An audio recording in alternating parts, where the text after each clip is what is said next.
Jacqui-Lee Pryce for Shadowboxruk UK. I'm here at the Ibox Gym with the 2018 Commonwealth gold medalist and Tokyo 2020 Olympian Skye Nicholson. How you doing? I'm very well, thank you. Nice to see you. So how are you handling the grey skies and and the cold in the UK? Yeah, it's a big change from sunny Australia, but yeah, I'm loving the training and I'm loving being here. So have they kind of welcomed you in? Do they still do the little pranks with the masks and stuff? Do they still do that here? There's a lot of pranks and jokes going on in the gym all the time. Definitely never a dull moment, but it's good. It breaks up the seriousness of training. But I bet it's like, you know, a home from home really, because all said and done, literally boxing people are the same all the world round, aren't they? Yeah, definitely. It's just like having a whole other family when you come in the gym. It seems a little bit like you coming to the UK is just in time because there's some crazy mandates going on in Australia. I mean, how's that been for you? Have you been back since all of that started to play out? Yeah, the whole COVID situation's been crazy and just waiting for the world to kind of go back to normal, obviously. Australia has just recently opened up, so I did go home for a couple of weeks over Christmas, which was nice, got to see the family, but yeah, there's still a lot of strict rules in place, and it's going to be so much better when the world just opens back up and goes back to normal and we get on with it. Yeah, please God. It's been a crazy year for you. You know, you've been to Tokyo, you've decided to turn over, you've ended up in Bromley. Bromley at the Ibox boxing gym. How was your journey from the Olympics to here? I mean, in terms of getting to know Al and the boys here.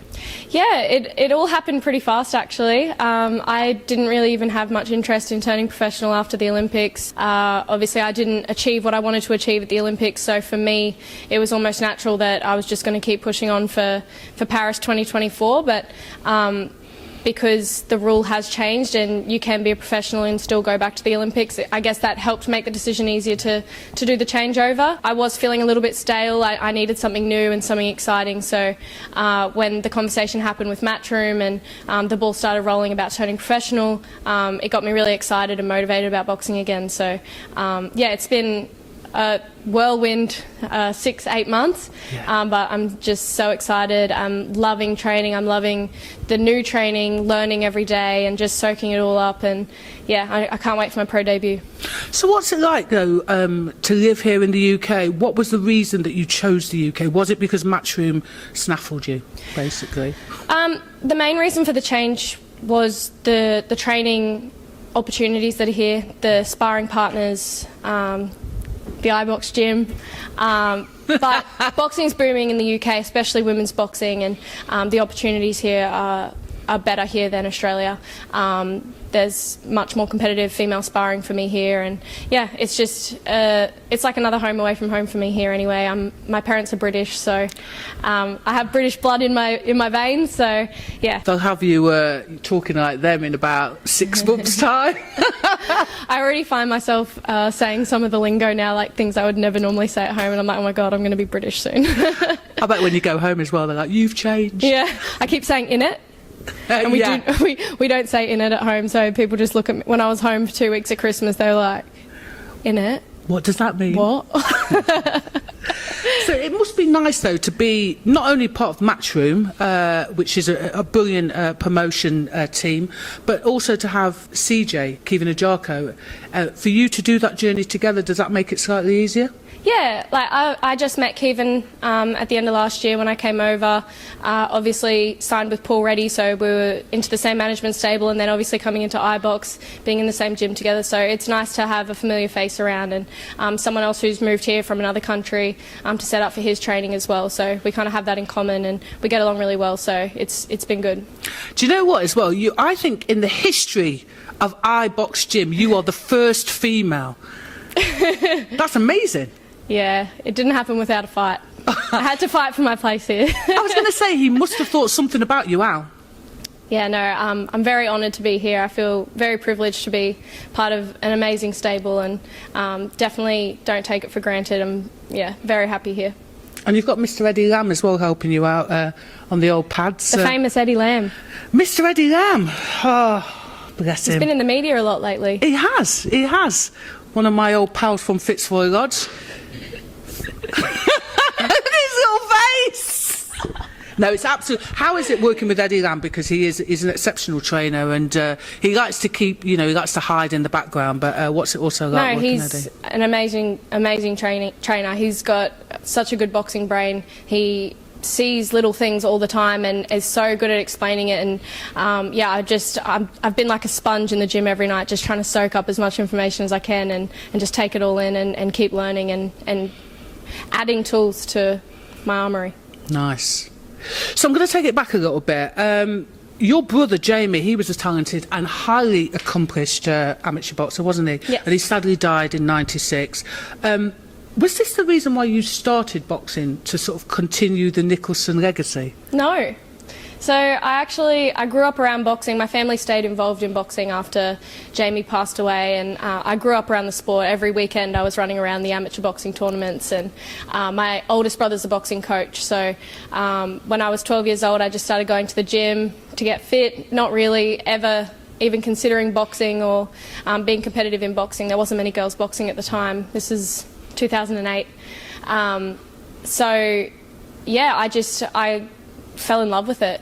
I started sparring with the other 12-year-old boys in the gym, and I was very competitive and I wanted to keep up with the boys, and that was my motivation and that was my drive. I wanted to be as good as them, and when they started boxing, the boys that were in the gym that started around the same time as me, when they started boxing, I wanted to do it too, and I just never stopped. I just kept going.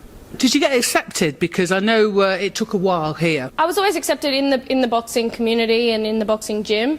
Obviously, my family was involved in boxing, so that might have, I guess, helped. But for me, starting high school as a 13, 14-year-old girl boxing, I was actually really embarrassed and shy to tell people that I was boxing because it was so unheard of, a girl in such a male-dominated sport, and I didn't like, I guess, being viewed as a tomboy or a boy, basically. So I used to not even tell people at school that I did boxing. And then around 16, obviously I started representing Australia at international level, and it was very accepted in school. Like, everyone loved it, and I actually got a lot of positive I guess, feedback from it, and I started seeing more and more girls box, so it was exciting. So you must be a bit of an icon then in Oz. I wouldn't say an icon, but I feel like I have helped, I guess, encourage younger girls to take up boxing and get involved in the sport. I mean, it's brilliant also because you have, I've mentioned a couple of your accomplishments before, but also you were a bronze medalist, weren't you, in the 2016 World Championships, so you've got a few little things going on, girl. Thank you. So let's talk briefly about Tokyo. Unfortunately, you didn't get a medal, and you were knocked out the games by our very own Caris Arkansas. Sorry about that. Yeah. In the quarterfinals. I mean, tough bout. Yeah. Very close as well. I mean, did you actually think you'd nicked it? I definitely thought I nicked it. I knew it was going to be close, and I felt like it was one of those decisions that you couldn't really complain either way, which I never have. A lot of people did.